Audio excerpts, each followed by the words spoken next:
नमस्कार, मी श्री चंद्रकांत पांडुरंग कारंडे सर, शास्त्रीनगर मनपा लोकरा मराठी शाळेचा शाळा प्रमुख या नात्यानं माझ्यासोबत हा इयत्ता 4थी उत्तीर्ण झालेला हसमुख विजय वाघेला 4थी उत्तीर्ण आहे. या त्याचे वडील आहेत विजयभाई आणि ही त्याची आई आहे. आत्ता हे मला बोलले त्यांच्या मुलाचा आमच्याकडून दाखला नेला नाही, त्यामुळं हा 6 महिने मुलगा इकडं फिर तिकडं फिर.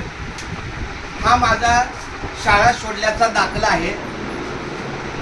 अभी 6 महीना ये घर पे, अभी ये इसकी माताजी बोली 1 महीने से वो कौन से स्कूल में जाता है?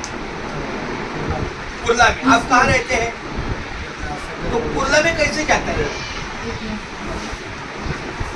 मुझे मालूम नहीं.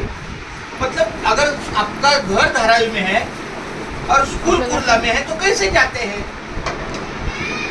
तो ये दर दिन जाता है कि नहीं? मतलब 6 महीना ये बेटे का नुकसान हुआ है और ये दाखला अप्रैल से हमारे स्कूल में है.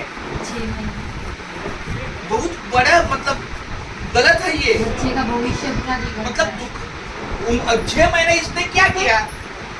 6 महीना इसने क्या किया मालूम नहीं. हमारे पास ये दाखला है. 6 महीने झालं हे आलेच नाही. अगर समझो किसी स्कूल में एडमिशन लिया होता तो स्कूल भी मंगाते थे. स्कूल वाले तुमको क्या बोलते हैं, उस सर का नंबर मेरे को दे दो. मैंने इनको, तुमने लाया क्या नंबर तेरे स्कूल का?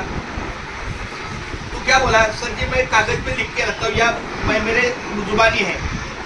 चलो ठीक है, कोई बात नहीं. यहाँ देखो, आता हा दाखला मुलाला देतोय. याने ताबडतोब कुठल्या तरी लवकरात लवकर शाळेमध्ये दाखला घेऊन कमीत कमी वार्षिक परीक्षेपर्यंत उरलेले 6 महिने याचे हजर राहावे, तेव्हा हा 5वीचा विद्यार्थी पास होईल. अन्यथा याचं 1 वर्ष यांच्याच पालकांच्या नुकसानीने होईल. हा दाखला यांना देण्यात येत आहे. याचं त्यांनी झेरॉक्स काढावे, मला द्यावे. थँक्यू.